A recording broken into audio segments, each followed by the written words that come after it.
Hello दोस्तों, स्वागत है आप सभी का एक नई क्लास के अंदर। आज हम सॉल्व करने वाले हैं कलाम एकेडमी के द्वारा जो टेस्ट सीरीज 2.0 चल रही थी, इसका माइनर टेस्ट नंबर 1 आज हम सॉल्व करने वाले हैं, जो कि है आपके लेवल 2 का और विषय है आपके साइंस और मैथ। ठीक है ना भाई। और इसका भी माइनर टेस्ट नंबर 1 आज आपके सामने लेकर आए हैं। और इसकी अगर आपको PDF चाहिए तो टेलीग्राम ग्रुप में आपको ज्वाइन हो जाना है, और टेलीग्राम ग्रुप का लिंक आपको इस क्लास के कमेंट बॉक्स के अंदर आपको दे रखा है। ठीक है ना। तो चलो शुरू करते हैं क्वेश्चन नंबर 1 से। क्वेश्चन नंबर 1 आपको दे रखा है कि निम्नलिखित में से कौन सा उदाहरण आंतरिक और बाह्य अभिप्रेरणा के बीच के अंतर को सही ढंग से स्पष्ट करता है। तो सही ढंग से स्पष्ट करता है वो आ जाएगा आपके इसमें कि एक विद्यार्थी केवल परीक्षा में अच्छे अंक पाने के लिए रात भर पढ़ाई करता है, तो ये तो आपका रहेगा बाह्य अभिप्रेरणा। और एक खिलाड़ी को मैच जीतने पर पुरस्कार राशि और ट्रॉफी मिलती है, तो ये भी आपके रहता है बाह्य अभिप्रेरणा। और एक कवि कविता लिखता है क्योंकि लिखने से उसे आंतरिक संतोष मिलता है, चाहे कोई पढ़े या ना पढ़े, तो ये होता है आपके आंतरिक अभिप्रेरणा। और एक बच्चा गणित का सवाल इसलिए हल करता है क्योंकि उसे समस्याएं सुलझाने में मज़ा आता है, तो ये भी आपके रहता है आंतरिक अभिप्रेरणा। तो A और C आ जाएगी बाह्य अभिप्रेरणा के अंदर, और B और D आ जाएगा आपके आंतरिक अभिप्रेरणा, यानी ऑप्शन नंबर 1। नेक्स्ट क्वेश्चन देखो, 2 नंबर आपको दे रखा है।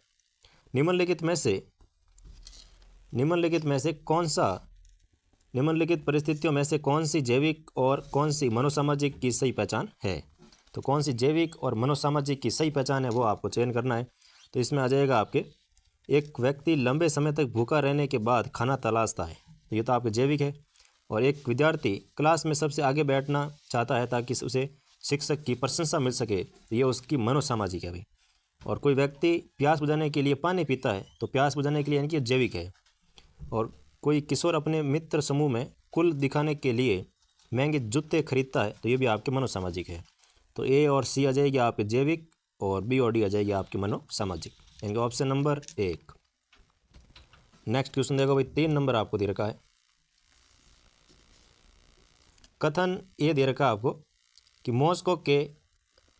मोस्लोव के अनुसार मनुष्य की आवश्यकता है एक निश्चित वंशानुक्रम, निश्चित अनुक्रम में होती है, और जब तक निचली आवश्यकता पूरी न हो ऊपरी आवश्यकता सक्रिय नहीं होती है। और कारण दे रखा आपको कि मैस्लोव का मानना था कि आवश्यकता श्रृंखला पूर्णतः कठोर है और कभी भी एक स्तर छोड़कर दूसरे स्तर में सक्रिय नहीं हो सकता। तो इसमें आपके कौन सा विकल्प सही होगा उसमें आपको चयन करना है। तो इसमें आ जाएगा आपके A सही है और R इसमें गलत है भाई, तो ऑप्शन नंबर 3। नेक्स्ट क्वेश्चन देखो, 4 नंबर आपको दे रखा है। अभिप्रेरणा के स्वरूप की निम्न में से कौन सी विशेषता नहीं है। तो अभिप्रेरणा के स्वरूप की कौन सी विशेषता नहीं है, तो इसमें आपके आ जाएगा ये अनुमानित प्रक्रिया नहीं होती है, ये इसकी विशेषता नहीं रहती है। बाकी ये आंतरिक अवस्था है, ये काल्पनिक अवस्था होती है, और इसमें व्यक्ति कुछ क्रियाएं उत्पन्न होती है, तो ये भी आपके सही है। लेकिन तीसरा ऑप्शन इसमें आपकी विशेषता नहीं रहती है। नेक्स्ट क्वेश्चन देखो, 5 नंबर आपको दे रखा है। अभिप्रेरणा कार्य को आरंभ करने, जारी रखने व नियमित रखने की प्रक्रिया होती है, यह परिभाषा दी थी। तो ये परिभाषा दी थी गुड ने कहा कि जो अभिप्रेरणा होती है वो कार्य को आरंभ करने की, उसको जारी रखने की और उसे नियमित करने की प्रक्रिया होती है, जिसे अभिप्रेरणा कहते हैं या फिर मोटिवेशन कहते हैं, ऑप्शन नंबर 3।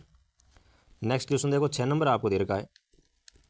निम्नलिखित में से सही विकल्प का चयन कीजिए। तो इसमें आ जाएगा आपकी अभिप्रेरणा बराबर आवश्यकता प्लस अंतर्नोद प्लस उद्दीपक, यानी कि ऑप्शन नंबर 1 इसमें आपके बिल्कुल सही हो जाएगा। नेक्स्ट क्वेश्चन देखो भाई, 7 नंबर आपको दे रखा है। व्यक्ति द्वारा धनात्मक मूल्यांकन प्राप्त करने की आकांक्षा को निम्न में से कौन सा अर्जित अभिप्रेरक कहा जाएगा। तो अर्जित अभिप्रेरक कहा जाएगा तो वो आ जाएगा आपके अनुमोदन अभिप्रेरक, यानी कि ऑप्शन नंबर 3। नेक्स्ट क्वेश्चन देखो भाई, 8 नंबर आपको दे रखा है। शिक्षा मनोसामाजिक के क्षेत्र के संदर्भ में निम्नलिखित में से कौन सा कथन है वो सर्वाधिक उपयुक्त है। तो सर्वाधिक उपयुक्त कथन पूछा तो वो आ जाएगा आपके इसका क्षेत्र सामान्य मनोविज्ञान की तुलना में सीमित होता है, तो ऑप्शन नंबर 2। नेक्स्ट क्वेश्चन देखो, 9 नंबर आपको दे रखा है। निम्न में से कौन सा शिक्षा मनोविज्ञान का केंद्रीय क्षेत्र है। तो केंद्रीय क्षेत्र है तो वो आ जाएगा आपके अधिगम प्रक्रिया जो है ये आपके शिक्षा मनोविज्ञान का केंद्रीय क्षेत्र रहता है, ऑप्शन नंबर 1। नेक्स्ट क्वेश्चन देखो भाई, 10 नंबर आपको दे रखा है। शिक्षा मनोविज्ञान शैक्षणिक परिस्थितियों के मनोवैज्ञानिक पक्षों का अध्ययन है, ये परिभाषा किसकी है। तो ये परिभाषा दी गई थी ट्रो के द्वारा। ट्रो ने कहा कि जो शिक्षा मनोविज्ञान है ये शैक्षणिक परिस्थितियों के मनोवैज्ञानिक पक्षों का अध्ययन है, तो ऑप्शन नंबर 4। नेक्स्ट क्वेश्चन देखो, 11 नंबर आपको दे रखा है। शिक्षा मनोविज्ञान के संदर्भ में निम्नांकित में से कौन सा कथन सही नहीं है? यह वैज्ञानिक विधियों का प्रयोग करता है, बिल्कुल सही है। यह शिक्षक अधिगमकर्ता एवं शिक्षण प्रक्रिया से संबंधित होता है, तो ये भी आपके सही है। यह विविध अधिगमकर्ता के लिए उपयुक्त नहीं है, तो यह कथन गलत है भाई। तो ऑप्शन नंबर 3। नेक्स्ट क्वेश्चन देखो, 12 नंबर आपको दे रखा है, मनोविज्ञान के विकास के चरण का क्रम है। तो विकास के चरण का जो क्रम है वो आ जाएगा आपके आत्मा, आत्मा के बाद मन, मन के बाद चेतना, चेतना के बाद व्यवहार, ठीक है ना। तो ऑप्शन नंबर 2 आ जाएगा इसमें। सबसे पहले आत्मा, मन, चेतना और व्यवहार, ऑप्शन नंबर 2। नेक्स्ट क्वेश्चन देखो भाई, 13 नंबर आपको दे रखा है, शिक्षा मनोविज्ञान में क्रो व क्रो द्वारा प्रदत्त परिभाषा में मनोविज्ञान का संबंध है। तो मनोविज्ञान का संबंध रहता है कैसे? क्रो एंड क्रो द्वारा जो प्रदत्त परिभाषा है इसमें मनोविज्ञान का संबंध रहता है आपके कैसे से, यानी कि ऑप्शन नंबर 2। नेक्स्ट क्वेश्चन देखो भाई, 14 नंबर आपको दे रखा है, निम्नलिखित में से असुमेलित युग्म है। तो असुमेलित युग्म कौन सा, उसका आपको चयन करना है। तो क्रोध इसका हो जाएगा आपके युयुत्सा, भय का आ जाएगा आपके पलायन, और करुणा का आ जाएगा आपके शरणागत। लेकिन आमोद जो दे रखा आपको संग्रहण, ये इसमें आपके सुमेलित नहीं होगा, ऑप्शन नंबर 3। नेक्स्ट क्वेश्चन देखो, 15 नंबर आपको दे रखा है, केंद्रीय प्रेरक स्थिति का संबंध अभिप्रेरणा के किस सिद्धांत से है। तो केंद्रीय प्रेरक स्थिति का जो संबंध है वो अभिप्रेरणा के शरीर क्रिया सिद्धांत से है, ऑप्शन नंबर 1 शरीर क्रिया सिद्धांत। नेक्स्ट क्वेश्चन देखो, 16 नंबर आपको दे रखा है, निम्न में से किस भाषा वैज्ञानिक ने राजस्थानी भाषा की उत्पत्ति नागर अपभ्रंश से मानी है। तो कौन से राजस्थानी जो भाषा वैज्ञानिक है उन्होंने राजस्थानी भाषा की उत्पत्ति है वो नागर अपभ्रंश से मानी है, तो वो आ जाएगा आपके George Abraham Grierson, option number 2। इनकी पुस्तक आती है भाई लिंग्विस्टिक सर्वे ऑफ इंडिया, उसके अंदर आपके इसमें इसका उल्लेख किया गया राजस्थानी भाषा का, तो ऑप्शन नंबर 1।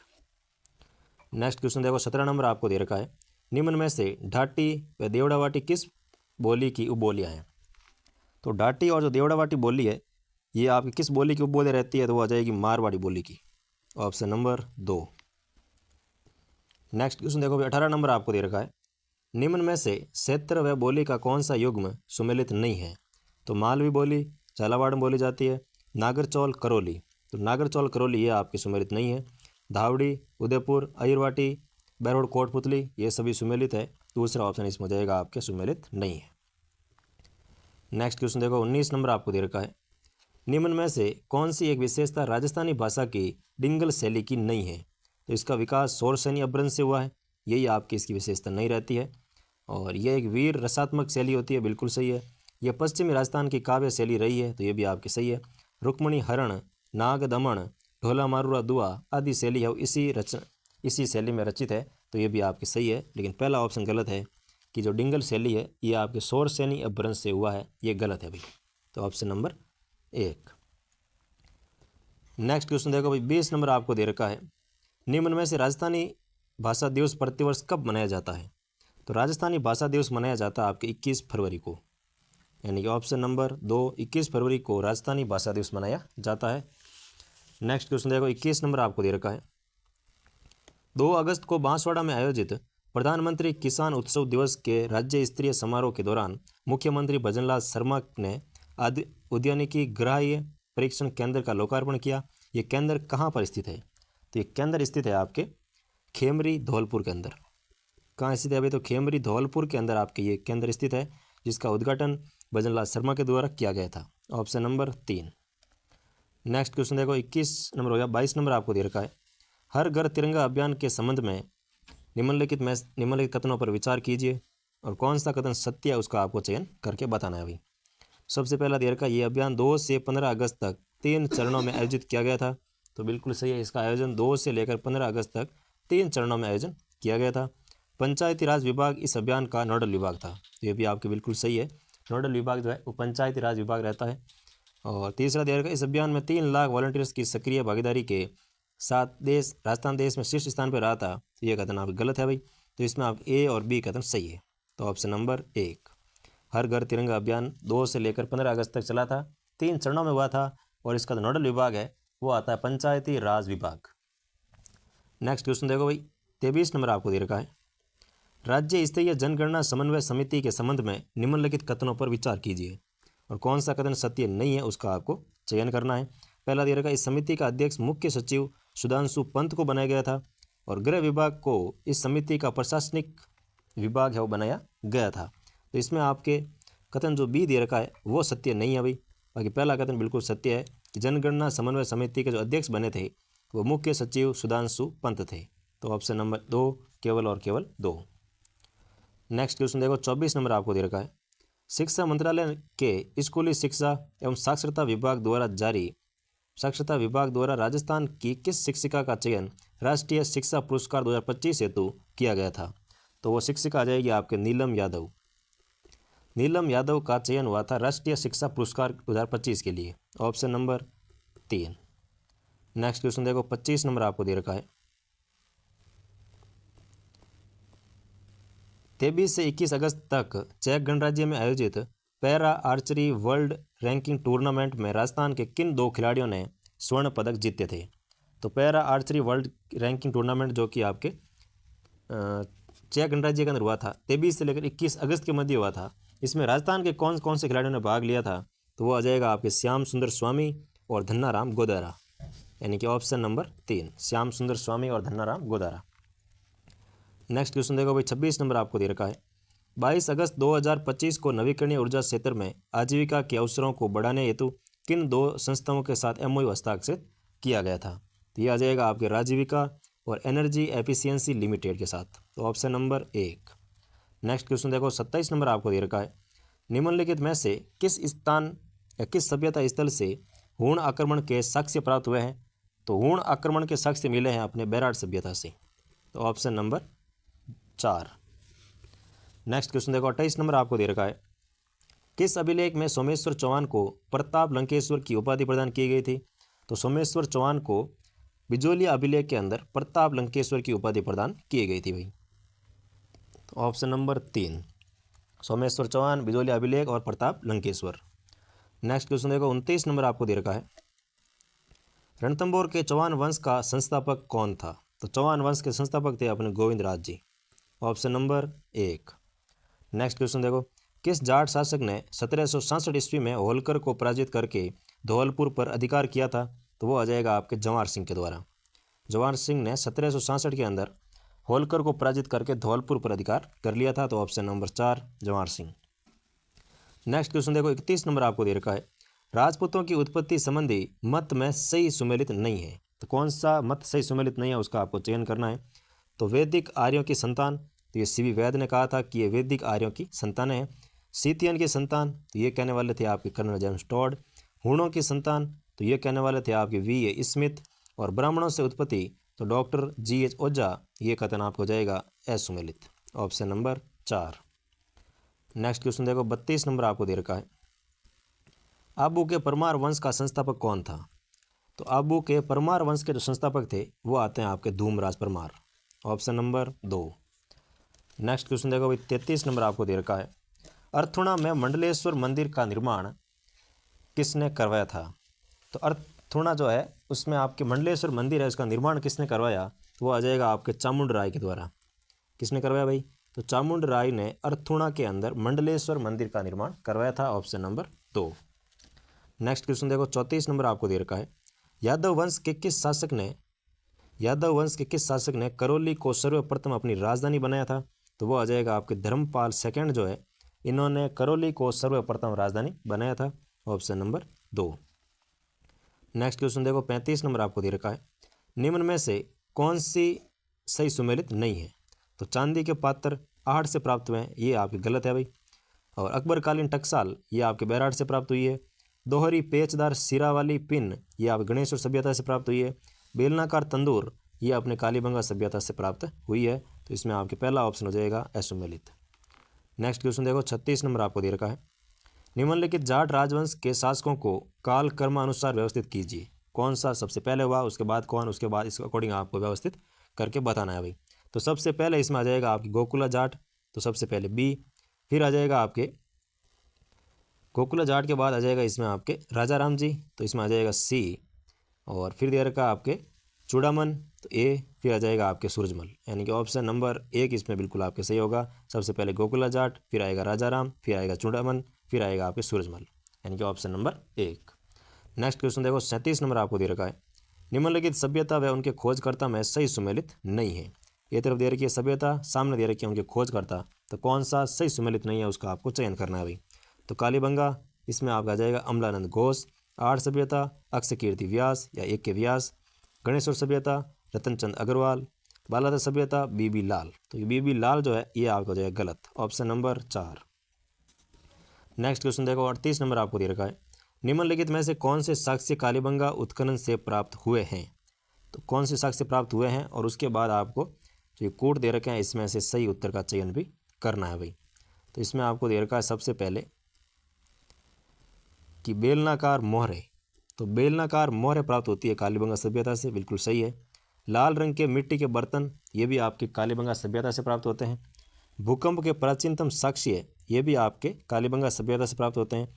और मातृशक्ति की मूर्ति, ये यहाँ से प्राप्त नहीं हुई थी भाई। तो इसमें ए, बी और सी, बेलनाकार मोहरे, लाल रंग के मिट्टी के बर्तन और भूकंप के प्राचीन साक्ष्य अपने कालीबंगा सभ्यता से प्राप्त हुए हैं। तो ए, बी और सी।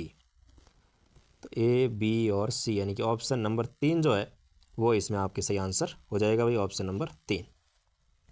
नेक्स्ट क्वेश्चन देखो, 39 नंबर आपको दे रखा है, आहड़ सभ्यता का वे उत्खनित स्थल जो राजसमंद जिले में स्थित है। तो आहड़ सभ्यता के कौन कौन से स्थल जो राजसमंद में स्थित है उनका आपको चयन करना है। तो इसमें राजसमंद में आ जाएगा आपके एक तो गिलूंड और एक आ जाएगा आपके पचमाता। ये दोनों स्थल है वो राजसमंद के अंदर स्थित है और आहड़ संस्कृति के सभ्यता स्थल भी है। तो गिलूंड और पचमाता, ए और ई, ऑप्शन नंबर 4। नेक्स्ट क्वेश्चन देखो, 40 नंबर आपको दे रखा है, आहड़ सभ्यता से संबंधित तथ्यों पर विचार कर असंगत विकल्प को चुनिए। कौन सा विकल्प असंगत है उसका आपको चयन करना है भाई। तो इसमें आहड़ में उत्खनित चतुर स्तर से तांबे की 2 कुल्हाड़ियाँ प्राप्त हुई थी। आहड़ सिंधु सभ्यता का स्थल था, ये कथन हो जाएगा आपके असंगत। आहड़ से संयुक्त परिवार प्रथा के अवशेष प्राप्त हुए हैं, बिल्कुल सही है। और आहड़ से प्राप्त मर्दभांड में उल्टी तपई तकनीक का प्रयोग हुआ था, तो ये भी आपके सही है। इसमें हो जाएगा ऑप्शन नंबर 2। नेक्स्ट क्वेश्चन देखो, 41 नंबर आपको दे रखा है, निम्न में से बालातर सभ्यता से प्राप्त अवशेष है। तो बालातर सभ्यता से प्राप्त अवशेष कौन कौन से हैं। तो लोहा गलाने की भट्टियाँ बालातर सभ्यता से प्राप्त हुई थी। मिट्टी की सांड की जो आकृति है वो भी अपने बालातल से प्राप्त हुई थी। हाथ से बुना हुआ कपड़े का टुकड़ा, ये भी यहीं से प्राप्त हुआ था बालातल से। उत्तर गुप्तकालीन संख लिपि जो है ये यहाँ से प्राप्त नहीं हुई थी भाई। तो इसमें आ जाएगा आपके 1, 2 और 3, ऑप्शन नंबर 4। नेक्स्ट क्वेश्चन देखो, 42 नंबर आपको दे रखा है, बालातल सभ्यता के संदर्भ में असत्य है। तो बालातल सभ्यता के संदर्भ में कौन सा कथन असत्य है उसका आपको चयन करना है। यहाँ से भारत में कुष्ठ रोग का सबसे पुरातन प्रमाण मिला है, तो ये भी आपके बिल्कुल सही है। सबसे पुरातन जो कुष्ठ रोग के प्रमाण मिले हैं वो बालातर सभ्यता से प्राप्त हुए हैं। यहाँ से अपरिष्कृत मृदभांड प्राप्त हुए हैं, तो ये भी आपके सही है। ये ताम्र पाषाणिक व लोह युगीन सभ्यता स्थल है, तो ये भी आपके सही है। यहाँ से महिषासुर मर्दिनी की पाषाण प्रतिमा प्राप्त हुई है जो देवी का प्राचीनतम अंकन माना जाता है, ये कथन आपके गलत है भाई। तो ऑप्शन नंबर 4 हो जाएगा इसमें आपके असत्य। बाकी कुष्ठ रोग, अपरिष्कृत मृदभांड और ताम्र पाषाण और लोह युगीन सभ्यता इसको कहते हैं, तो ये तीनों कथन आपके सही है भाई। नेक्स्ट क्वेश्चन देखो, 43 नंबर आपको दे रखा है, अलाउद्दीन खिलजी ने कानड़ देव को हराकर जालोर दुर्ग पर अधिकार कब किया था। तो अलाउद्दीन खिलजी ने कानड़ देव को हरा करके 1311 ईस्वी के अंदर जालोर दुर्ग पर है वो अधिकार कर लिया था। तो 1311, ऑप्शन नंबर 3। नेक्स्ट क्वेश्चन देखो भाई, 44 नंबर आपको दे रखा है, जैसलमेर दुर्ग में हुए द्वितीय साक्य के समय आक्रमण किसने किया था। तो दूसरे साक्य के समय आक्रमण हुआ था आपके फिरोज शाह तुगलक की तरफ से, यानी कि option number 4 Firoz Shah Tughlaq. Next question देखो, कालीबंगा सभ्यता के बारे में निम्न कथनों पर विचार कीजिए और इसमें आपको सही कथन का चयन भी करना है। तो पहला दे रखा, कालीबंगा के प्रथम 2 स्तरों से प्राक हड़प्पा सभ्यता के अवशेष प्राप्त हुए हैं, जो कि बिल्कुल सही है। 2 स्तर जो है वो प्राक हड़प्पा सभ्यता के प्राप्त हुए हैं। और कालीबंगा सभ्यता हनुमानगढ़ जिले के दक्षिण पूर्वी भाग में स्थित है और 1961-62 में बीबी लाल और बी के थापड़ ने इसका उत्खनन किया था, तो ये भी आपके सही है। ए और सी कथन सही है, बी कथन इसमें आपके गलत है भाई। तो इसमें आपके सही कथन पूछा तो ऑप्शन नंबर 1 आ जाएगा, ए और सी। नेक्स्ट क्वेश्चन देखो, 46 नंबर आपको दे रखा है, विग्रहराज चतुर्थ के संबंध में निम्न कथनों पर विचार कीजिए और सत्य कूट को बताइए कि कौन सा कूट आपके सत्य रहता है। पहला दे रखा है कि सोमदेव कृत ललित विग्रहराज के अनुसार विग्रहराज चतुर्थ ने गजनी के खुसरो शाह को परास्त किया था। और विग्रहराज चतुर्थ ने दिल्ली के तोमरों को पराजित किया था। और विग्रहराज चतुर्थ का लेख फिरोज शाह की लाट पर उत्कीर्णित है। और विग्रहराज चतुर्थ का काल चौहानों का स्वर्ण काल माना जाता है। तो इसमें चारों ही कथन आपके सत्य है, तो ऑप्शन नंबर 4 ए, बी और सी, डी। नेक्स्ट क्वेश्चन देखो, 47 नंबर आपको दे रखा है, निम्नलिखित में से कौन सा अनुसंधान केंद्र जोधपुर में स्थित नहीं है? तो केंद्रीय ऊन विकास बोर्ड जोधपुर में स्थित है। भेड़ रोग अनुसंधान प्रयोगशाला ये भी आपके जोधपुर में स्थित है। अखिल भारतीय समन्वित बाजरा सुधार परिकेंद्र ये भी आपके जोधपुर में स्थित है। राष्ट्रीय मृदा सर्वेक्षण ब्यूरो का पश्चिमी क्षेत्रीय जो केंद्र है ये अपने जोधपुर में स्थित नहीं है, तो ऑप्शन नंबर 4। बाकी इसमें ऊन विकास बोर्ड जोधपुर में, भेड़ अनुसंधान तो प्रयोगशाला ये भी आपके जोधपुर के अंदर है, और अखिल भारतीय समन्वित बाजरा सुधार परियोजना ये भी आपके जोधपुर के अंदर स्थित है, लेकिन ये आपके यहाँ पर स्थित नहीं है, ऑप्शन नंबर 4। नेक्स्ट क्वेश्चन देखो भाई, 48 नंबर आपको दे रखा है, निम्नलिखित में से किस स्थान पर केंद्रीय शुष्क क्षेत्र अनुसंधान संस्थान का फील्ड स्टेशन स्थित नहीं है? तो फील्ड स्टेशन कहाँ पर स्थित नहीं है? तो धोरीमन्ना के अंदर आपकी स्थित नहीं है, ऑप्शन नंबर 4। केंद्रीय शुष्क क्षेत्र अनुसंधान संस्थान यानी कि काजरी जो है इसके भोपालगढ़ में है, कायलाना है, चांदन है, लेकिन धोरीमन्ना के अंदर आपके फील्ड स्टेशन स्थित नहीं है भाई, तो ऑप्शन नंबर 4। नेक्स्ट क्वेश्चन देखो, 49 नंबर आपको दे रखा है, भारतीय घास भूमि एवं चारा अनुसंधान संस्थान झांसी का पश्चिमी क्षेत्र अनुसंधान केंद्र कहाँ स्थित है? तो ये आपका आ जाएगा अविका नगर टोंक के अंदर। अविका नगर टोंक के अंदर भारतीय घास भूमि और चारा अनुसंधान संस्थान और झांसी का पश्चिमी क्षेत्र अनुसंधान केंद्र स्थित है, ऑप्शन नंबर 3 अविका नगर टोंक। नेक्स्ट क्वेश्चन देखो, 50 नंबर आपको दे रखा है कि सरसों अनुसंधान निदेशालय के संबंध में निम्नलिखित कथनों पर विचार कीजिए। कि सरसों अनुसंधान केंद्र सेवर भरतपुर में स्थित है, बिल्कुल सही है। फरवरी 2009 में इसे राई सरसों अनुसंधान निदेशालय बनाया गया था, तो ये भी आपके सही है। इसके प्रशासनिक नियंत्रण में अलवर जिले के गुंटा बानसूर में कृषि विज्ञान केंद्र भी स्थित किया गया था, तो ये भी आपके बिल्कुल सही है। इसके प्रशासनिक नियंत्रण के अंदर अलवर जिले के गुंटा नामक स्थान पर बानसूर में कृषि विज्ञान केंद्र है स्थित है, तो ऑप्शन नंबर इसमें आपके तीनों ही सही है, तो इसमें आ जाएगा ए, बी और सी तीनों ही कथन सत्य है, तो ऑप्शन नंबर 4। नेक्स्ट क्वेश्चन देखो भाई, 51 नंबर आपको दे रखा है, सूची 1 को सूची 2 के साथ सम्मिलित कीजिए और नीचे दिए गए कोड से सही उत्तर का आपको चयन भी करना है भाई। तो कौन सा अनुसंधान कहाँ पर स्थित है वो आपको इसमें चयन करके बताना है भाई। तो सबसे पहले आपको दे रखा है केंद्रीय शुष्क बागवानी संस्थान। तो केंद्रीय शुष्क बागवानी संस्थान है आपके बीकानेर के अंदर। केंद्रीय शुष्क बागवानी संस्थान कहाँ आ जाएगा? तो बीकानेर के अंदर। राष्ट्रीय उष्ण अनुसंधान केंद्र कहाँ पर है? तो उष्ण अनुसंधान केंद्र भी आपके बीकानेर के अंदर स्थित है, तो ये भी आपके एक आ जाएगा, दोनों में एक एक। राष्ट्रीय सामाजिक कार्य शोध संस्थान ये आ जाएगा आपके अजमेर के अंदर। और भारतीय हथकरघा हस्तशिल्प वाला जो प्रौद्योगिक संस्था है ये अपने जोधपुर में स्थित है अभी, तो 2 नंबर, तो इसमें हो जाएगा आपके ऑप्शन नंबर 2। नेक्स्ट क्वेश्चन देखो भाई, 52 नंबर आपको दे रखा है, केंद्रीय राज्य फार्म सूरतगढ़ के संबंध में निम्नलिखित कथनों पर विचार कीजिए। पहला कथन दे रखा है, इसकी स्थापना 15 अगस्त 1956 को तत्कालीन यूएसएसआर की सहायता से किया गया था, जो कि आपके बिल्कुल सही है। दूसरा दे रखा है, ये एशिया का सबसे बड़ा कृषि फार्म है, तो ये भी आपके बिल्कुल सही है, तो इसमें आ जाएगा ए और बी दोनों कथन सही। नेक्स्ट क्वेश्चन देखो, 53 नंबर आपको दे रखा है, राज्य में कृषि अनुसंधान स्टेशन और संबंधित कृषि जलवायु प्रदेश के युग्मों में से असम्मिलित की पहचान कीजिए। तो इसमें आपको पहला दे रखा है कृषि अनुसंधान स्टेशन केशवाना जालोर के अंदर, इसमें आपका जाएगा सेकंड बी। और कृषि अनुसंधान स्टेशन नौगांव अलवर ये आ जाएगा आपके थर्ड बी। कृषि अनुसंधान स्टेशन उमेदगंज कोटा, तो कोटा वाला आ जाएगा आपके 5 के अंदर।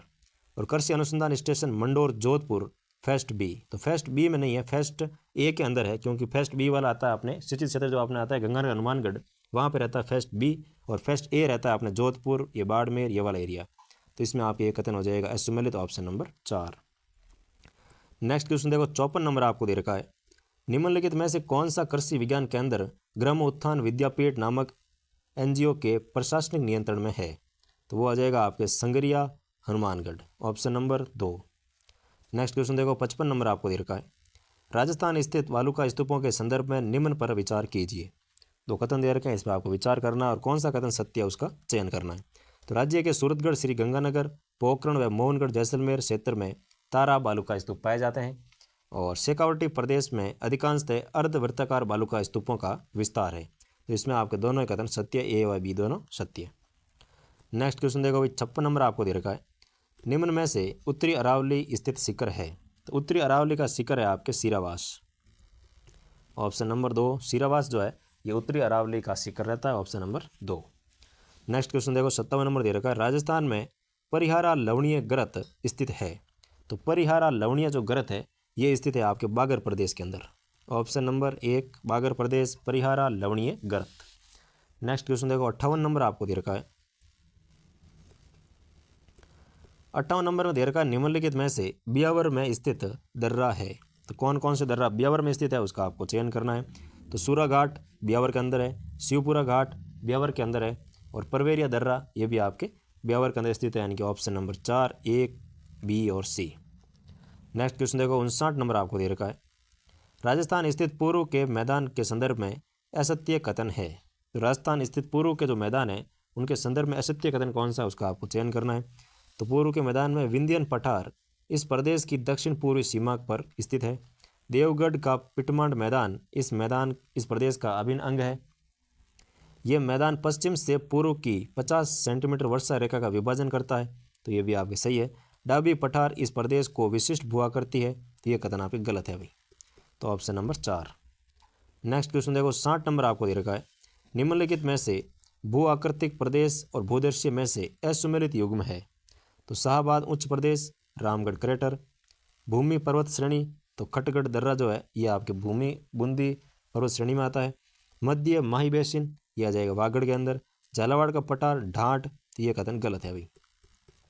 बाकी शाहबाद उच्च भूमि क्षेत्र रामगढ़ क्रेटर आ गया 12 के अंदर, और बूंदी पर्वत श्रेणी खटगढ़ दर्रा, और मध्य माही बेसिन तो वागड़, लेकिन झालावाड़ वाला आपके हो गया गलत। नेक्स्ट क्वेश्चन देखो, 61 नंबर आपको दे रखा है, राजस्थान स्थित गंगधार उच्च प्रदेश के संदर्भ में निम्न में सत्य कथन नहीं है। तो गंगधार उच्च प्रदेश जो है इसके संबंध में कौन सा कथन सत्य नहीं है। तो ये हाड़ौती पठार का दक्षिणी पश्चिमी भाग है। इस प्रदेश में धरातलीय विविधता बहुत कम है। चंबल नदी इस प्रदेश की पश्चिमी सीमा बनाती है, और यह हाड़ौती प्रदेश की सबसे बड़ी भू आकृति है। तो सबसे बड़ी भू आकृति नहीं है, यह कथन गलत है भाई। बाकी तीनों कथन सत्य है। नेक्स्ट क्वेश्चन देखो, 62 नंबर आपको दे रखा है, निम्नलिखित में से असत्य कथन को चुनिए। कौन सा कथन असत्य उसका आपको चयन करना है। तो सबसे पहले आपको दे रखा है, अरावली मरुस्थलीकरण को पूर्व की ओर बढ़ने से रोकती है। और दूसरा दे रखा है, हाड़ौती पठार लावा निर्मित शैल एवं विंध्यन शैलों का सम्मिश्रण है। और तीसरा आपको दे रखा है, थार मरुस्थल का सामान्य ढाल दक्षिण पश्चिम से उत्तर पूर्व की ओर है। तो दक्षिण पश्चिम से उत्तर पूर्व की ओर ढाल नहीं है भाई, यह कथन आपके असत्य है। मरुस्थलीय प्रदेश का दक्षिणी पूर्वी भाग लूणी बेसिन है। तो मरुस्थलीय प्रदेश का दक्षिणी पूर्वी भाग जो है यह आपके लूणी बेसिन रहता है, बिल्कुल सही है। इसमें तीसरा कथन आपके असत्य है भाई। नेक्स्ट क्वेश्चन देखो, 63 नंबर आपको दे रखा है, राजस्थान के मरुस्थलीय भाग का लगभग कितना क्षेत्र बालू का स्तूप रहित क्षेत्र है। तो बालू का स्तूप रहित क्षेत्र है, तो वो आ जाएगा आपके इसमें 41.5%। 41.5% जो एरिया है ये आपके बालू का स्तूप रहित प्रदेश है, जिसमें आपके हमादा और ये सब इसमें पाया जाता है भाई। तो ऑप्शन नंबर 3। नेक्स्ट क्वेश्चन देखो, 64 नंबर आपको दे रखा है, भोमट क्या है। तो भोमट जो है ये आपके डूंगरपुर, उदयपुर और पूर्वी सिरोही में अरावली का भाग है भाई। डूंगरपुर, उदयपुर और जो आपके पूर्वी सिरोही है इसका जो अरावली का भाग है इसे भोमट कहते हैं। और जो भोराट है ये आपके रहता है गोगुंदा और कुंभलगढ़ के मध्य का पठार, ये भी आपको ध्यान रखना है, भोमट और भोराट। तो भोमट तो आ गया डूंगरपुर, उदयपुर और पूर्वी सिरोही, और भोराट आ जाएगा आपके गोगुंदा और कुंभलगढ़ के मध्य। तो इसमें ऑप्शन नंबर 4। नेक्स्ट क्वेश्चन देखो, 65 नंबर आपको दे रखा है, उड़िया के पठार की सामान्यतः ऊंचाई है। तो उड़िया के पठार की ऊंचाई है आपके 1360 metre, option number 3। Next question देखो भाई, 66 आपको दे रखा है, राजस्थान के कौन से क्षेत्र में मुख्यतः गोलाकार पहाड़ियाँ देखी जा सकती है। तो राजस्थान के कौन से क्षेत्र में गोलाकार पहाड़ियाँ देखने को मिलती, तो वो आ जाएगा आपके नाकोड़ा पर्वतीय क्षेत्र, यानी कि ऑप्शन नंबर 1। नेक्स्ट क्वेश्चन देखो, 67 आपको दे रखा है, दक्षिणी हाड़ौती क्षेत्र डैश है जो मालवा के पठार का उत्तरी भाग है। तो दक्षिणी हाड़ौती का जो क्षेत्र है यह आपके झालावाड़ का पठार है, जो मालवा के पठार का उत्तरी भाग रहता है। तो तो ऑप्शन नंबर 2 झालावाड़ का पठार। नेक्स्ट क्वेश्चन देखो भाई 68 आपको दे रखा है। दक्षिणी पूर्वी पठारी प्रदेश स्थित मुकुंदरा पर्वत श्रेणी का सर्वोच्च शिखर कहाँ स्थित है? तो सर्वोच्च शिखर जो है ये आता है आपके चांदबाड़ी क्षेत्र में। दक्षिणी पूर्वी पठारी प्रदेश का जो सर्वोच्च शिखर है मुकुंदरा पर्वत श्रेणी का वो रहता है आपके चांदबाड़ी क्षेत्र, ऑप्शन नंबर 2। नेक्स्ट क्वेश्चन देखो भाई 69 आपको दे रखा है। निम्नलिखित में से कौन सा शिखर कुंभलगढ़ से नीचा और ऋषिकेश से ऊंचा है? तो कौन सा शिखर है जो कि अपने कुंभलगढ़ से तो ऊपर है, जो कुंभलगढ़ से नीचा है और ऋषिकेश से ऊंचा है, वो आ जाएगा आपके धोनिया डूंगर, ऑप्शन नंबर 1 धोनिया डूंगर। नेक्स्ट क्वेश्चन देखो भाई 70 नंबर आपको दे रखा है। शिक्षा का अधिकार अधिनियम 2009 लागू करना क्यों आवश्यक था? जो RT 2009 है ये लागू करना क्यों आवश्यक था? तो वो आ जाएगा बच्चों को दिए गए मूल अधिकारों के अनुसार गुणवत्तापूर्ण शिक्षा प्रदान करना। गुणवत्तापूर्ण शिक्षा के लिए लागू किया गया था, जो कि आपके SDG 4 के अंदर इसका उल्लेख किया गया था भाई, SDG 4, option number 2। Next question देखो 71 नंबर आपको दे रखा है। RT अधिनियम के तहत निम्न को सम्मिलित कीजिए। RT अधिनियम के तहत आपको कुछ अध्याय दे रखे हैं, इसमें जो प्रावधान दे रखा है उसको आपको सम्मिलित करके बताना है भाई। तो इसमें आपके सबसे पहले दे रखा है अध्याय नंबर 4। तो अध्याय नंबर 4 के अंदर आपके आ जाएगा विद्यालय व शिक्षकों के उत्तरदायित्व के बारे में बताया गया था। और अध्याय नंबर 2 यानी कि 4 में तो आ गया आपके शिक्षकों के उत्तरदायित्व, तो इसमें आ जाएगा 3। और अध्याय नंबर 2 में दे रखा है आपके कि निःशुल्क एवं अनिवार्य शिक्षा का अधिकार, तो इसमें अधिकार के बारे में दे रखा है, तो इसमें आ जाएगा 2। अध्याय नंबर 6 इसमें दे रखा है आपके कि बालकों के अधिकारों का संरक्षण करना, तो इसमें आ जाएगा आपके अधिकारों का संरक्षण, तो ऑप्शन नंबर इसमें 4 हो जाएगा। और अध्याय नंबर 3 जो है इसमें दे रखा है समुचित सरकार स्थानीय प्राधिकारी और माता पिता के कर्तव्य, तो इसमें आ जाएगा आपके 1। तो 3 2 4 1, 3 2 4 1 यानी कि ऑप्शन नंबर 2 जो है वो इसमें आपके बिल्कुल सही हो जाएगा। नेक्स्ट क्वेश्चन देखो 72 आपको दे रखा है। RT अधिनियम 2009 की धारा 12 के तहत निजी विद्यालयों के प्रवेश के लिए राजस्थान सरकार द्वारा चिन्हित असुविधाग्रस्त समूह के बालक में सम्मिलित है। तो असुविधाग्रस्त जो समूह के बालक है उनमें सम्मिलित है आपके एक तो निःशक्त बालक और एक आ जाएगा HIV पीड़ित अभिभावक का बालक, तो 1 और 2, तो ऑप्शन नंबर 2 इसमें बिल्कुल आपके सही हो जाएगा, जो कि असुविधाग्रस्त समूह के अंदर शामिल रहता है। नेक्स्ट क्वेश्चन देखो भाई 72 आपको दे रखा है। RT अधिनियम 2009 के अंतर्गत प्रारंभिक शिक्षा का तात्पर्य है। तो प्रारंभिक शिक्षा का तात्पर्य इसमें रहता है कक्षा 1 से 8 तक। प्रारंभिक शिक्षा तो कक्षा 1 से 8 तक, और प्राथमिक शिक्षा तो इसमें कक्षा 1 से 5 तक, तो ऑप्शन नंबर 4। नेक्स्ट क्वेश्चन देखो 74 आपको दे रखा है। RTI अधिनियम 2009 की धारा 3 के तहत वर्ष 2012 में दिए गए संशोधन के तहत किन बालकों को घर आधारित शिक्षा चुनने का अधिकार प्रदान किया गया था? तो घर आधारित जो शिक्षा है ये चुनने का अधिकार प्रदान किया गया था, तो वो आ जाएगा आपके बहु निःशक्तता और गंभीर निःशक्तता वाले जो बालक है उनको घर पे जाकर के पढ़ाना होगा, यानी कि घर आधारित शिक्षा चुनने का अधिकार प्रदान किया गया, तो ऑप्शन नंबर 2। नेक्स्ट क्वेश्चन देखो 75 आपको दे रखा है। यदि कोई बालक 11 वर्ष की उम्र में विद्यालय में प्रवेश लेता है तो उसे विद्यालय में प्रवेश दिया जाएगा। तो इसमें जो विद्यालय में प्रवेश दिया जाएगा वो उम्र के आधार पर दिया जाएगा भाई, तो ऑप्शन नंबर 1। 6 साल का होगा तो उसको पहली क्लास में डालेंगे, तो उसके अकॉर्डिंग आप आराम से निकाल लो कि 11 वर्ष का बच्चा है तो वो उससे कौन सी क्लास में प्रवेश मिलेगा, तो इसमें उम्र के आधार पर उसको प्रवेश दिया जाएगा, ऑप्शन नंबर 3। नेक्स्ट क्वेश्चन देखो 76 आपको दे रखा है। निःशुल्क और अनिवार्य बाल शिक्षा अधिकार अधिनियम 2009 के अनुसार प्रारंभिक शिक्षा के लिए प्रवेश प्राप्त कोई बालक प्रारंभिक शिक्षा पूरी करने तक निःशुल्क शिक्षा का हकदार होगा, तो इसमें रहता है 14 वर्ष की आयु के पश्चात भी, ऑप्शन नंबर 4। 14 वर्ष के पश्चात भी वो बालक निःशुल्क शिक्षा का हकदार होगा, तो ऑप्शन नंबर 4। नेक्स्ट क्वेश्चन देखो भाई 77 आपको दे रखा है। RT अधिनियम 2009 की धारा 8 के अंतर्गत समुचित सरकार का कर्तव्य नहीं है।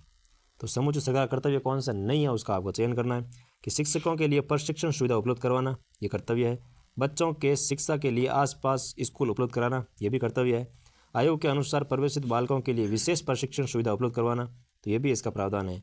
शिक्षकों के प्रशिक्षण के मानक विकसित करना, तो मानक विकसित करने का कर्तव्य आपके इसका नहीं है, तो ऑप्शन नंबर 4।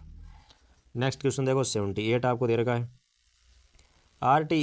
एक्ट 2005 की कौन सी धारा दर्शाती है कि प्रत्येक माता पिता या संरक्षक का ये कर्तव्य होगा कि वे आसपास के विद्यालय में प्रारंभिक शिक्षा के लिए अपने संतान या प्रतिपाल्य को प्रवेश दिलाएं। तो ये आपके रहता है धारा 10 के अंदर। तो ऑप्शन नंबर 3।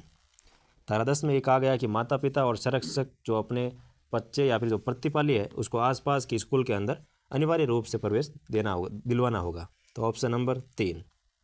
नेक्स्ट क्वेश्चन देखो 79 आपको दे रखा है भाई। निःशुल्क और अनिवार्य शिक्षा अधिनियम की धारा 12 में विद्यालय के उत्तरदायित्व के संबंध में असत्य कथन की पहचान कीजिए। कौन सा कथन असत्य है उसका आपको पहचान करना है। तो सबसे पहला दे रखा है आपको, निजी विद्यालय कक्षा की कुल क्षमता की 25% सीट पर निर्बल और असुविधाग्रस्त बालकों को निःशुल्क शिक्षा उपलब्ध कराएगा। तो बिल्कुल सही है। दूसरा दे रखा है, धारा 12 के अंतर्गत विद्यालय का दायित्व केवल प्राथमिक शिक्षा यानी कि 6 वर्ष की आयु से प्रवेश पर ही लागू होगा। तो यह कथन आपकी गलत है भाई, दूसरा गलत हो गया। तीसरा दे रखा आपको, समुचित सरकार द्वारा स्थापित विद्यालय पूर्णतः निःशुल्क और अनिवार्य शिक्षा प्रदान करेगा। धारा 12 के अंतर्गत विद्यालय का दायित्व पूर्व प्राथमिक शिक्षा 3 से 6 वर्ष में प्रवेश के लिए लागू होगा। तो यह कथन सही है। 1, 3, 4 सही है, दूसरा कथन गलत है भाई। नेक्स्ट क्वेश्चन देखो 80 नंबर आपको दे रखा है। RTI अधिनियम 2009 संशोधन 2019 की धारा 16 के तहत प्रत्येक शैक्षणिक वर्ष में किन कक्षाओं की अनियमित परीक्षा ली जाएगी। तो किन कक्षाओं की अनियमित परीक्षा ली जाएगी, तो वो आ जाएगा कक्षा 5 से 8 की अनियमित रूप से परीक्षा ली जाएगी। Option number 3। नेक्स्ट क्वेश्चन देखो 81 आपको दे रखा है। निम्न कथनों पर विचार कीजिए और कौन सा कथन सत्य है उसका आपको चयन करना है। सबसे पहला दे रखा है, ठोसों का घनत्व सबसे अधिक होता है और जल का सबसे अधिक घनत्व 4 डिग्री सेल्सियस या फिर 277 केल्विन होता है।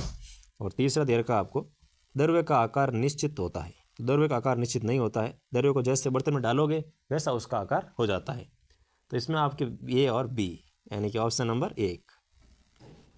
नेक्स्ट क्वेश्चन देखो 82 आपको दे रखा है। निम्न में से सम न्यूट्रॉनिक समूह है जिसमें न्यूट्रॉनों की संख्या समान है, वो समूह कौन सा उसका आपको चयन करना है। तो इसमें आपका जाएगा ऑप्शन नंबर 4। इसमें आपके न्यूट्रॉनों की संख्या समान है, ऑप्शन नंबर 4। नेक्स्ट क्वेश्चन देखो 83 आपको दे रखा है। निम्नलिखित में से किस में परमाणुओं की संख्या अधिकतम होती है। तो परमाणुओं की संख्या अधिकतम होती है आपके CH4 के 18 ग्राम के अंदर परमाणु की संख्या हो जाएगी सर्वाधिक। तो ऑप्शन नंबर 4। नेक्स्ट क्वेश्चन देखो 84 आपको दे रखा है। ऑर्गन के एक परमाणु में इलेक्ट्रॉनों का वितरण होता है। तो ऑर्गन के जो एक परमाणु है इसमें इलेक्ट्रॉनों का जो वितरण होता है वो रहता है आपके 2, 8, 8 यानी कि ऑप्शन नंबर 2। नेक्स्ट क्वेश्चन देखो भाई 85 आपको दे रखा है। आणविक संरचना के बारे में निम्नलिखित में से कौन सा कथन है वो सही है। तो आणविक संरचना के बारे में कौन सा कथन सही है उसका आपको चयन करना है। तो इसमें आ जाएगा आपके, प्रोटॉन और न्यूट्रॉन न्यूक्लियस में होते हैं तथा इलेक्ट्रॉन्स है वो न्यूक्लियस के चारों ओर चक्कर लगाते हैं। तो बिल्कुल सही है, इलेक्ट्रॉन और न्यूट्रॉन है या आपके न्यूक्लियस यानी कि नाभिक में होते हैं और इलेक्ट्रॉन जो है ये नाभिक के चारों ओर चक्कर लगाते हैं। तो ऑप्शन नंबर 3। नेक्स्ट क्वेश्चन देखो भाई 86 आपको दे रखा है। सामान्यतः चतुर्थ संयोजी वाला परमाणु नहीं है। तो चतुर्थ संयोजी जो है जिसकी संयोजन क्षमता 4 है वो कौन सा परमाणु नहीं है। तो इसमें आपके जो निकल दे रखा है इसमें ये आपके चतुर्थ संयोजी वाला परमाणु नहीं है, ऑप्शन नंबर 4। नेक्स्ट देखो भाई 87 आपको दे रखा है। निम्न में से किस तत्व में परमाणुओं की संख्या सबसे अधिक है। तो इसमें आ जाएगा आपके फास्फोरस जो परमाणु तत्व है इसमें परमाणुओं की संख्या सर्वाधिक रहती है, ऑप्शन नंबर 2। नेक्स्ट क्वेश्चन देखो 88 आपको दे रखा है। किसी तत्व की प्रोटॉन व न्यूट्रॉन की संख्या का योग डैश कहलाता है। तो प्रोटॉन और न्यूट्रॉन की संख्या जो है इनका योग कहलाता है आपके द्रव्यमान संख्या। तो ऑप्शन नंबर 2। नेक्स्ट क्वेश्चन देखो 89 आपको दे रखा है। निम्नलिखित कथनों पर विचार कीजिए और सबसे सत्य कथन कौन सा है उसका आपको चयन भी करना है अभी। तो पहला दे रखा है, प्रोटॉन का आवेश 1.6 × 10⁻19 कूलम होता है, बिल्कुल सही है। इलेक्ट्रॉन का आवेश -1.6 × 10⁻19 कूलम होता है, ये भी आपके सही है। न्यूट्रॉन एक उदासीन कण होता है, ये भी आपके सही है। तो इसमें आपके तीनों कथन सही है, तो ए, बी और सी, ऑप्शन नंबर 4। नेक्स्ट क्वेश्चन देखो भाई 90 नंबर क्वेश्चन आपको दे रखा है। निम्न में से विषमांगी मिश्रण का उदाहरण नहीं है। तो विषमांगी मिश्रण कौन सा नहीं है, तो वो आ जाएगा आपके जल व नमक जो है ये विषमांगी मिश्रण नहीं है, ऑप्शन नंबर 3। नेक्स्ट क्वेश्चन देखो भाई 91 आपको दे रखा है। निम्न में से किस नियम के अनुसार स्थिर दाब पर गैस का आयतन और परम ताप के समानुपाती होता है। तो कौन सा नियम है जिसमें कहा गया है कि स्तर दाब पर गैस का जो आयतन है वो परम ताप के समानुपाती होता है? तो वो आ जाएगा आपके चार्ल्स का नियम। ऑप्शन नंबर 2, चार्ल्स के नियम के अनुसार स्तर दाब पर गैस का आयतन और परम ताप के समानुपाती होता है भाई। नेक्स्ट क्वेश्चन देखो 92 आपको दे रखा है। निम्नलिखित कथनों पर विचार कीजिए और निम्न में से किस विधि का प्रयोग होता है वो आपको चयन करना है। तैयार चाय से चाय की पत्ती पृथक करना, पनीर में घरों में पनीर बनाने में। तो इसमें आपके प्रयोग होती है निस्यंदन। निस्यंदन यानी कि छानने की जो होती है प्रक्रिया, उसके तहत आप इसको अलग कर सकते हैं। Option number 2। नेक्स्ट क्वेश्चन देखो 93 आपको दे रखा है। निम्न में से धातु क्रियाशीलता का सही क्रम है। तो धातु क्रियाशीलता जो सही क्रम है वो आ जाएगा आपके पोटेशियम, सोडियम, कैल्शियम, मैग्नीशियम, यानी ऑप्शन नंबर 3। नेक्स्ट क्वेश्चन देखो 94 आपको दे रखा है। धातुओं के गुणधर्म के संबंध में निम्नलिखित कथनों पर विचार कीजिए। इसमें से कौन सी सत्य है उसका आपको चयन भी करना है। पहला दे रखा है पोटेशियम कम घनत्व के कारण जल पर तैरती है और सर्वाधिक आघात वर्धनीय सोने में पाई जाती है। बिल्कुल सही बात है और ये भी आपकी सही है कि पोटेशियम कम घनत्व होने के कारण वो जल पर तैरता है। पारा कमरे के तापमान पर द्रव्य अवस्था में पाया जाता है, जो कि बिल्कुल सही है। धातुओं में सामान्यतः ध्वनिक का गुण पाया जाता है, तो ये भी आपके सही है। तो इसमें चारों कथन सत्य है, तो ऑप्शन नंबर 4। नेक्स्ट क्वेश्चन देखो भाई 95 आपको दे रखा है। निम्न में से कॉपर का आयस्क नहीं है। तो कॉपर का कौन सा आयस्क नहीं है? तो क्यूप्राइट भी है, कॉपर पायराइट्स भी है, मेलेकाइट भी होता है, लेकिन वेलेमाइट है, ये इसका आपका आयस्क नहीं होगा। Option number 4। नेक्स्ट क्वेश्चन देखो 96 आपको दे रखा है। निम्नलिखित कथनों पर विचार कीजिए और सत्य कथन कौन सा उसका आपको चयन भी करना है। तो पहला दे रखा है पदार्थ की मात्रा की रासायनिक इकाई मोल होती है। रेडियोधर्मिता का मात्रक क्यूरी होता है। क्वांटम संख्याएं 3 प्रकार की होती है। तो इसमें आपके तीनों कथन सही है, यानी कि आप तीनों नहीं, तीसरा कथन गलत है भाई, और पहला और दूसरा कथन सत्य है।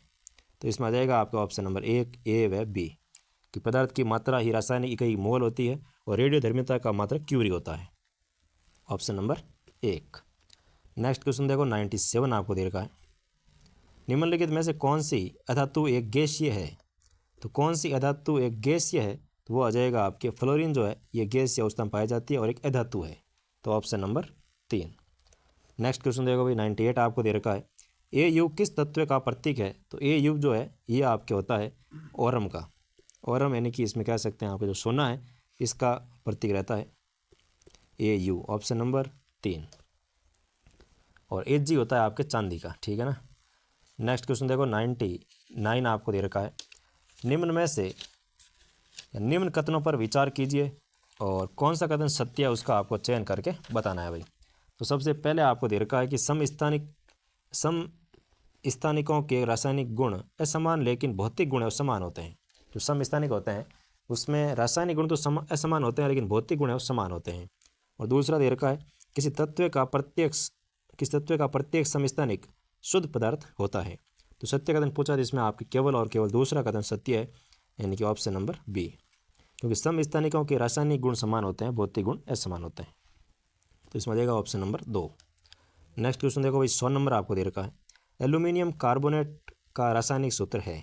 तो एल्यूमिनियम कार्बन का सूत्र होता है आपके Al2CO3 ऑप्शन 3, यानी कि ऑप्शन नंबर 4 जो है ये आपके एल्यूमिनियम कार्बोनेट का रासायनिक सूत्र रहता है Al2CO3 होल ट्वाइस 3।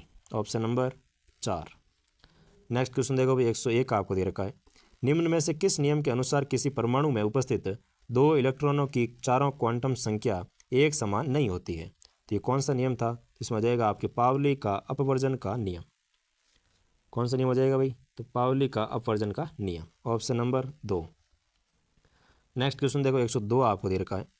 निम्नलिखित कथनों पर विचार कीजिए और उपयुक्त कथन निम्न में से किससे परिभाषित करते हैं वो भी आपको चयन करना है भाई। तो एनटीपी पर 22.4 लीटर आयतन, अवोगाड्रो संख्या के तुल्य अणुओं की संख्या और पदार्थ के अणुभार के तुल्य द्रव्यमान। तो यह आपके रहता है इसमें 1 मोल पदार्थ की परिभाषा। ऑप्शन नंबर 1 कि इसमें एनटीपी 22.4 लीटर आयतन होती है, अवोगाड्रो संख्या के तुल्य अणुओं की संख्या होती है, पदार्थ के अणुभार के तुल्य द्रव्यमान। तो ऑप्शन नंबर 1 1, फिर ऑप्शन नंबर 2 1 मोल पदार्थ। नेक्स्ट क्वेश्चन देखो भाई 103 आपको दे रखा है।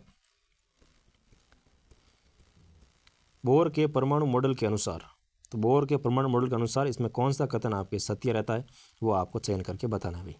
तो इलेक्ट्रॉन केवल कुछ निश्चित कक्षाओं में चक्कर लगाते हैं जिन्हें इलेक्ट्रॉन की कक्षा कहा जाता है, जो कि बिल्कुल सही है। और परमाणु के केंद्र में नाभिक होता है जिसमें धनावेशित कण प्रोटॉन उपस्थित होता है, तो ये भी आपके सही है।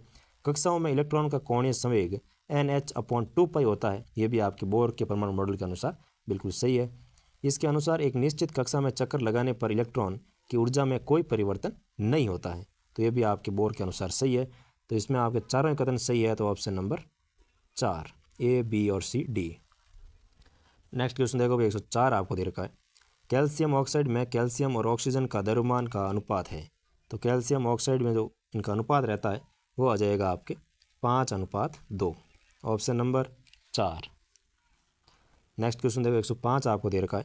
0.5 मोल N2 गैस में द्रव्यमान का परिकलन कीजिए, तो इसका जो आपके द्रव्यमान रहेगा वो आ जाएगा इसमें आपके 14 ग्राम, ऑप्शन नंबर 1। नेक्स्ट क्वेश्चन देखो भाई 106 आपको दे रखा है। 8 ग्राम ऑक्सीजन अणु में कणों की संख्या का परिकलन कीजिए, तो इसमें कणों की संख्या पूछी है तो वो आ जाएगी आपके 1.51 × 10⁻23, ऑप्शन नंबर 3। नेक्स्ट क्वेश्चन देखो भाई 107 आपको दे रखा है। अल्फा कण है, तो अल्फा कण रहते हैं आपके हीलियम जो नाभिक है ये आपके होते हैं अल्फा कण, तो अल्फा कण क्या है भाई, तो हीलियम के नाभिक, ऑप्शन नंबर 1। नेक्स्ट क्वेश्चन देखो 108 आपको दे रखा है। निम्नलिखित में से किस विधि के द्वारा वायु से विभिन्न गैसों का पृथक्करण व पेट्रोलियम उत्पादन से उनके विभिन्न घटकों का पृथक्करण किया जा सकता है, तो हो जाएगा आपके प्रभाजी आसवन विधि से पृथक्करण किया जाता है भाई। इसमें पेट्रोलियम उत्पादों में अलग अलग पदार्थ प्राप्त होते हैं, तो प्रभाजी आसवन, ऑप्शन नंबर 2। नेक्स्ट क्वेश्चन देखो भाई 109 आपको दे रखा है। निम्नलिखित में से कौन सा टिंडल प्रभाव को प्रदर्शित करेगा, तो नमक का घोल बिल्कुल नहीं करता है, लेकिन दूध जो है ये आपके टिंडल प्रभाव को प्रभावित करता है, तो ऑप्शन नंबर 2। नेक्स्ट क्वेश्चन देखो भाई 110 आपको दे रखा है। 16 ग्राम ठोस सल्फर में सल्फर S8 के अणुओं की संख्या का मान होगा, तो 16 ग्राम जो ठोस सल्फर है इसमें सल्फर S8 के अणुओं का संख्या का मान कितना होगा, तो वो आ जाएगा आपके इसमें 3.76 × 10⁻22 अणु, ऑप्शन नंबर 2। नेक्स्ट क्वेश्चन देखो 111 आपको दे रखा है। 16 × 2n+1 - 4 × 2n बटा 16 × 2n+1 माइनस 2 × 2n+1 ये किसके बराबर होगी, तो वो आ जाएगा आपके 1/2 के बराबर होगा, तो ऑप्शन नंबर 1। नेक्स्ट क्वेश्चन देखो भाई 112 आपको दे रखा है। 81/16 -3/4 गुणा कोष्टक में 25/9 -3/2 भाग 5/2 -3 ये किसके बराबर होगा, तो वो आ जाएगा आपके 1 के बराबर, ऑप्शन नंबर 1। नेक्स्ट क्वेश्चन देखो भाई 113 आपको दे रखा है। दो संख्याओं के बीच का अंतर 1146 है। जब हम बड़ी संख्या को छोटी संख्या से विभाजित करते हैं तो हमें भागफल 4 और शेषफल 6 प्राप्त होता है, तो बड़ी संख्या ज्ञात कीजिए, तो बड़ी संख्या आ जाएगी आपके 1526, ऑप्शन नंबर 1। नेक्स्ट क्वेश्चन देखो भाई 14 नंबर आपको दे रखा है। 1/30 + 1/42 + 1/56 + 1/72 + 1/90 + 1/110 ये किसके बराबर होगा, तो वो आ जाएगा आपके 6/55, ऑप्शन नंबर 2। नेक्स्ट क्वेश्चन देखो भाई 115 आपको दे रखा है। 300 से 700 तक ऐसी कितनी संख्या है जो 2, 3 तथा 7 से विभाजित होती है, तो वो आ जाएगा आपके 9 संख्या है जो कि 2, 3 और 5 से विभाजित होती है अभी। नेक्स्ट क्वेश्चन देखो 116 आपको दे रखा है। यदि 27x बराबर 9/3x हो तो x का मान ज्ञात कीजिए, तो x का मान आ जाएगा आपके 1/2, ऑप्शन नंबर 3। नेक्स्ट क्वेश्चन देखो भाई 117 आपको दे रखा है। यदि 5x - 2 3x - 3 बराबर 135 है तो x का मान ज्ञात कीजिए, तो x का मान आ जाएगा आपके 3, ऑप्शन नंबर 4। नेक्स्ट क्वेश्चन देखो भाई। यदि 2⁴ × 4⁴ बराबर 16x हो तो x का मान ज्ञात कीजिए, तो इसमें x का मान आ जाएगा आपके 2, ऑप्शन नंबर 3। नेक्स्ट क्वेश्चन देखो 119 आपको दे रखा है। 16 तथा 80 के बीच आने वाली सभी अभाज्य संख्याओं का योग कितना है, तो 16 और 80 के बीच आने वाली जो अभाज्य संख्या है इनका योग आ जाएगा आपके 321, ऑप्शन नंबर 3। नेक्स्ट क्वेश्चन देखो भाई 120 आपको दे रखा है। यदि 3 की पावर 2x माइनस 8 बटा 225 बराबर 5 की पावर 3 बटा 5 की पावर x हो तो x का मान ज्ञात कीजिए। तो इसमें x का मान आ जाएगा आपके 5, ऑप्शन नंबर 3। नेक्स्ट क्वेश्चन देखो भाई 121 आपको दे रखा है, वह कौन सी 4 अंकों की बड़ी से बड़ी संख्या है जो 81 से पूरी तरह से विभाजित होती है। तो वो आ जाएगी आपके 9983, ऑप्शन नंबर 4। नेक्स्ट क्वेश्चन देखो भाई 122 आपको दे रखा है, यदि 16 की पावर 2x प्लस 3 बराबर 64 की पावर x प्लस 3 हो तो 4 की पावर 2x माइनस 2 बराबर होगा। इसमें आ जाएगा आपके 256, ऑप्शन नंबर 2। नेक्स्ट क्वेश्चन देखो भाई 123 आपको दे रखा है, यदि 1/7 का स्क्वायर की पावर -2 की पावर -1/3 की पावर 1/4 बराबर 7 की पावर m हो तो m का मान ज्ञात कीजिए। तो m का मान आ जाएगा आपके -1/3। नेक्स्ट क्वेश्चन देखो भाई 124 आपको दे रखा है, यदि 3 की पावर 5x गुणा 18 81 की पावर 2 गुणा 6561 बट्टा 3 की पावर 2x बराबर 3 की पावर 7 हो तो x का मान होगा। तो इसमें x का मान आ जाएगा आपके -3, यानी कि ऑप्शन नंबर 2। नेक्स्ट क्वेश्चन देखो भाई 125 आपको दे रखा है, निम्न में से कौन सा कथन असत्य है। तो असत्य कथन आपको पूछा है, तो परिमेय संख्याओं का दशमलव प्रसार शांत हो सकता है, बिल्कुल सही है। परिमेय संख्याओं का दशमलव प्रसार आवर्ती अशांत हो सकता है, तो आवर्ती अशांत है वो परिमेय संख्या नहीं होगी। सॉरी, इसमें अशांत हो सकता है, आवर्ती है तो अशांत हो सकता है और अनावर्ती अशांत नहीं हो सकता भाई। तो अपरिमेय संख्याओं का दशमलव प्रसार शांत होता है, ये कथन गलत है भाई। अपरिमेय संख्याओं का दशमलव प्रसार जो है वो अनावर्ती और अशांत होता है, और अपरिमेय संख्याओं का दशमलव प्रसार अनावर्ती अशांत होता है, ये भी बिल्कुल आपके सही है। तो ऑप्शन नंबर 3 इसमें हो जाएगा आपके असत्य। नेक्स्ट क्वेश्चन देखो 126 आपको दे रखा है, 2 तथा 2.5 के बीच एक परिमेय संख्या है। तो 2 तथा 2.5 के बीच की कौन सी एक अपरिमेय संख्या है, तो वो इसमें आपके आ जाएगा √5, ऑप्शन नंबर 2। नेक्स्ट क्वेश्चन देखो भाई 127 आपको दे रखा है, 0.23 पर बार प्लस 0.22 पर बार का मान है। तो इसमें आ जाएगा आपके 0.45 पर बार। नेक्स्ट क्वेश्चन देखो भाई 128 आपको दे रखा है, 4.12 पर बार प्लस 3.87 पर बार माइनस 7.59 पर बार बराबर होगा। इसमें आ जाएगा आपके 401/990, ऑप्शन नंबर 1। नेक्स्ट क्वेश्चन देखो 129 आपको दे रखा है, संख्या 52 की पावर 97 गुणा 43 की पावर 72 में इकाई अंक होगा। तो इसमें इकाई का जो अंक होगा वो आ जाएगा आपके इसमें 2, ऑप्शन नंबर 1। 130 आपको दे रखा, देखो यदि A, B, C और D 4 विभिन्न अभाज्य संख्या है जहाँ A सबसे छोटी अभाज्य संख्या तो ABCD है, तो ABCD जो है ये आ जाएगी आप एक सम संख्या, ऑप्शन नंबर 4। नेक्स्ट क्वेश्चन देखो भाई 131 आपको दे रखा है, निम्न में से कौन से कथन सत्य है। कौन कौन से कथन सत्य है उसका आपको चयन करके बताना है भाई। तो कोई दो अपरिमेय संख्याओं के योग एवं व्यवकलन का अपरिमेय संख्या होना आवश्यक नहीं है, तो बिल्कुल सही कथन है। तो ये ऑप्शन नंबर इसमें आपके पहला कथन सही है। दूसरा दे रखा है, यदि कोई दो अपरिमेय संख्या का गुणनफल अपरिमेय संख्या होता है, ये कथन गलत है। कोई दो भिन्न अपरिमेय संख्या A और B के लिए संख्या A/B जो है ये अपरिमेय होती है, ये भी आपके गलत है, ऐसा कोई ज़रूरी नहीं है। तो इसमें आपके पहला कथन सही है, यानी कि ऑप्शन नंबर 4 केवल और केवल A। नेक्स्ट क्वेश्चन देखो भाई 132 आपको दे रखा है, एक पूर्णांक एवं उसके वर्गों का योग होता है। तो एक पूर्णांक और जो एक वर्गों का योग है वो हमेशा सदैव आपकी एक सम संख्या होगा, ऑप्शन नंबर 2। नेक्स्ट क्वेश्चन देखो भाई, संख्या √1452/1872 होता है, ये होता है आपके एक अपरिमेय संख्या, ऑप्शन नंबर 4। नेक्स्ट क्वेश्चन देखो भाई 134 आपको दे रखा है, यदि 1.27 पर बार को P/Q के रूप में व्यक्त किया जाए तथा P और Q पूर्णांक है तो मस्य पे यानी कि P, Q का जो मस्य है वो 1 आ जाएगा, और Q is not equal to 0 तो P + Q - 25 बराबर क्या होगा। तो P + Q - 25 बराबर हो जाएगा आपके 0, ऑप्शन नंबर 1।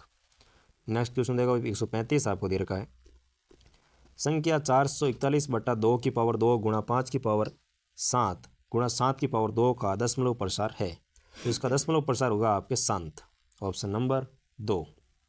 नेक्स्ट क्वेश्चन देखो 136 आपको दे रखा है, निम्नलिखित कथनों पर विचार कीजिए और नीचे दिए गए कोट में से सही कोट का चयन भी कीजिए। पहला दे रखा है आपको कि प्रत्येक वास्तविक संख्या या तो परिमेय होती है या फिर अपरिमेय होती है, जो कि बिल्कुल आपके सही है। प्रत्येक वास्तविक संख्या या तो एक परिमेय संख्या होगी या फिर एक अपरिमेय होती है। पाई एक अपरिमेय संख्या होती है, जो कि बिल्कुल सही है, पाई एक अपरिमेय संख्या होती है। और 43/2 की पावर 4 गुणा 5 की पावर 3 दशमलव के 4 स्थानों के बाद है उस हो जाएगी, तो ये भी आपके बिल्कुल सही है। तो इसमें तीनों ही कथन सत्य है, तो इसमें आ जाएगा आपके option number 1, A B C सभी सत्य है। नेक्स्ट क्वेश्चन देखो, 137 आपको दे रखा है, निम्न कथनों में से असत्य है, तो कौन सा कथन असत्य है उसका आपको चयन करना है। किसी भी अभाज्य संख्या के केवल 2 गुणनखंड होते हैं, सबसे छोटी विषम अभाज्य संख्या 3 होती है, और किन्हीं 2 अभाज्य संख्याओं का योग सदैव एक सम संख्या होगा, ये कथन गलत है भाई। 2 अंकों की सबसे छोटी और सबसे बड़ी अभाज्य संख्या का योग 108 होता है, तो ये भी आपके बिल्कुल सही है। तो इसमें आ जाएगा आपके ऑप्शन नंबर 3 असत्य। नेक्स्ट क्वेश्चन देखो, 138 आपको दे रखा है, यदि ए और बी परिमेय संख्या है और √2 + √3 बटा √2 - √3 बराबर ए प्लस बी √6, तो ए और बी का मान क्या होंगे। ए और बी के मान हो जाएंगे आपके ए बराबर -5, बी बराबर -2, तो ऑप्शन नंबर 1। नेक्स्ट क्वेश्चन देखो भाई, 139 आपको दे रखा है, यदि 56 m 4, 11 से पूर्णतः विभाजित होता है तो m का मान क्या होगा। तो इसमें m का जो मान है वो आ जाएगा आपके 5, यानी कि ऑप्शन नंबर 4। नेक्स्ट क्वेश्चन देखो भाई, 140 आपको दे रखा है, 0.7159 पर बार प्लस 0.3041 पर बार का मान है, तो इसका मान आ जाएगा आपके 0.4801 पर बार, ऑप्शन नंबर 2। नेक्स्ट क्वेश्चन देखो भाई, 141 आपको दे रखा है, निम्न में से छात्र केंद्रित विधियाँ है, तो छात्र केंद्रित विधियाँ रहती है इसमें आपके एक तो आ जाएगी प्रयोगशाला विधि, एक आ जाएगी आपकी समस्या समाधान विधि, ऑप्शन नंबर 3। नेक्स्ट क्वेश्चन देखो भाई, 142 आपको दे रखा है, निम्न में से वैज्ञानिक विधि का दूसरा द्वितीय सोपान है, तो वैज्ञानिक विधि का द्वितीय सोपान है वो आ जाएगा आंकड़ों का विश्लेषण करना, तो ऑप्शन नंबर 4।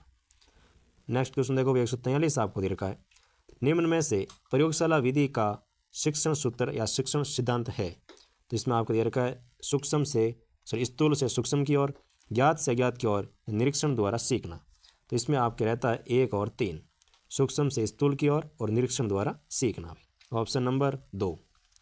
नेक्स्ट क्वेश्चन देखो, 144 आपको दे रखा है, निम्न में से किस विधि में तर्क कुछ इस प्रकार होता है कि x ज्ञात सत्य है इसलिए y भी सत्य है इसलिए z सत्य है, तो ये आपका रहता है इसमें संश्लेषित या संश्लेषण विधि, ऑप्शन नंबर 1। नेक्स्ट क्वेश्चन देखो, 145 आपको दे रखा है, निम्नलिखित में से कौन सा आगमन विधि के सोपानों का सही क्रम है, तो आगमन विधि के सोपानों का सही क्रम कौन सा वो आपको बताना है। तो इसमें आ जाएगा सबसे पहले विशिष्ट उदाहरण होता है, फिर आपके निरीक्षण होता है, फिर इसका सामान्यकरण होता है और फिर इसका परीक्षण होता है, यानी कि ऑप्शन नंबर 4। नेक्स्ट क्वेश्चन देखो, 146 आपको दे रखा है, गणित शिक्षण में प्रयोजना विधि के सोपान बिना तार्किक क्रम के दिए जा रहे हैं, इसमें आपको उपरोक्त सोपान का सही तार्किक क्रम में आपको बताना है, जो कि इस ऑप्शन के अंदर आपको दे रखा है, तो कौन सा क्रम से तार्किक रहता है वो आपको बताना है भाई। इसमें आपके सबसे पहले आ जाएगा इसमें परिस्थिति उपलब्ध कराना, तो इसमें आ जाएगा तार्किक उपलब्ध कराना, ठीक है, सबसे पहले मतलब परिस्थिति उपलब्ध कराना, और तो सबसे पहले आ जाएगा आपके सी। फिर इसमें आ जाएगा आपके कि प्रोजेक्ट का चुनाव और उद्देश्य तय करना, तो इसमें आ जाएगा आपके ए। फिर दे रखा इसमें कि प्रोजेक्ट की रूपरेखा तैयार करना, तो रूपरेखा तैयार करना तो फिर आप डी आ जाएगा। फिर आएगा प्रोजेक्ट का क्रियान्वयन करना, यानी कि बी, और इसके बाद आएगा आपके प्रोजेक्ट का मूल्यांकन करना, तो इसमें आ जाएगा आपके एफ। फिर आ जाएगा आपके प्रोजेक्ट की अभिलेखन, यानी कि ई, तो ये आपके हो जाएगा C A D B F E. देखो कौन से क्रम दे रखा आपके, तो ये आपके हो जाएगा सी ए डी बी और एफ ई, यानी कि ऑप्शन नंबर जो आपके 3 दे रखा है ये आपके बिल्कुल सही हो जाएगा भाई, ऑप्शन नंबर 3। नेक्स्ट क्वेश्चन देखो, 147 आपको दे रखा है, निम्नलिखित में से कौन सा रेखीय अभिक्रमित अनुदेशन का सिद्धांत नहीं है, तो कौन सा रेखीय अभिक्रमित अनुदेशन का सिद्धांत नहीं है, तो वो आ जाएगा इसमें धीमी गति का सिद्धांत, यानी कि ऑप्शन नंबर 3। नेक्स्ट क्वेश्चन देखो, 148 आपको दे रखा है, एक ऐसी विधि जिसमें अध्यापक शिक्षण किए जाने वाले प्रकरण से संबंधित कुछ नोट्स विद्यार्थियों को देता है और विद्यार्थी इसके महत्वपूर्ण बिंदुओं को रेखांकित करते हैं। इस दौरान अध्यापक उन्हें परामर्श देते हैं और इसके पश्चात अध्यापक और विद्यार्थी प्रस्तुतिकरण एवं प्रश्नों के माध्यम से समस्या के हल पर पहुंचते हैं। तो ये विधि कहलाती है। तो ये विधि जो है ये आपकी कहलाती है भाई इसमें पर्यवेक्षित अध्ययन विधि। कौन सी विधि है भाई? तो पर्यवेक्षित जो अध्ययन विधि है ये आपकी कहलाने वाली है। तो ऑप्शन नंबर 2। नेक्स्ट क्वेश्चन देखो 149 आपको दे रखा है। गणित शिक्षण में निगमन विधि किस पर जोर देती है? तो निगमन विधि जो है ये आपके स्थापित सामान्य सिद्धांतों के विशिष्ट निष्कर्ष निकालने पर जोर देती है। Option number 3। नेक्स्ट क्वेश्चन देखो भाई 150 आपको दे रखा है। गणित शिक्षण की कौन सी विधि छात्रों के अन्वेषण और प्रयोग के माध्यम से गणितीय अवधारणाओं की खोज पर आधारित या खोज पर जोर देती है? तो वो आ जाएगी आपकी ह्यूरिस्टिक विधि। Option number 1। तो ये था भाई आपके माइनर टेस्ट नंबर 1 जो कि आपके टेस्ट सीरीज 2.0 चल रही है, इसका माइनर टेस्ट नंबर 1 का पेपर सॉल्यूशन। अगर अच्छा लगा हो तो क्लास को लाइक करना है, चैनल को सब्सक्राइब करना है और अपने दोस्तों के साथ शेयर करना है। ठीक है, फिर मिलते हैं नेक्स्ट क्लास के अंदर। Thank you so much.